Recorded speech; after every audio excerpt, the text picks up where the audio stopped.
Sinampahan naman ngayong araw ng reklamong tax evasion ng Bureau of Internal Revenue o BIR ang Royal Business Club International Incorporated na isang multi-level marketing club sa Quezon City.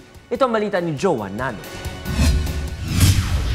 Dahil sa pagkabigong magbayad ng tamang buwis at hindi pagdedeklara ng tamang impormasyon sa kanilang annual income tax return at quarterly VAT noong 2011 hanggang 2013, sinampahan ng Bureau of Internal Revenue ng tax evasion ang mga opisyal ng Royal Business Club International Incorporated kanina sa Department of Justice.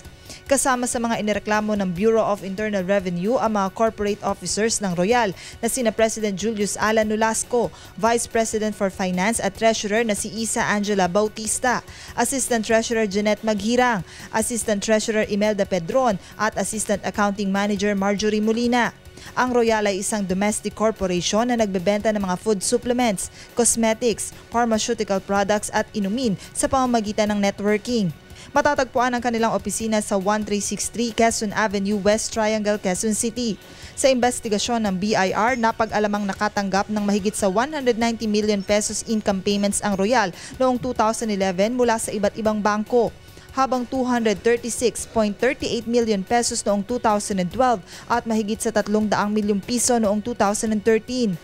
Sa tala ng BIR, lumalabas na nasa 39.14 million pesos lamang ang idineklarang ITR gross sales ng Royal noong 2011, 106.69 million pesos noong 2012, habang 196.68 million lamang noong 2013.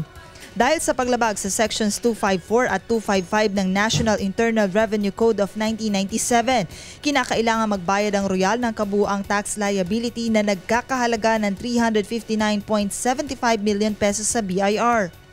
Ito na ang 340 kaso na naisampa ng BIR sa ilalim ng Run After Tax Evaders Program sa pangunguna ni BIR Commissioner Kim Minares.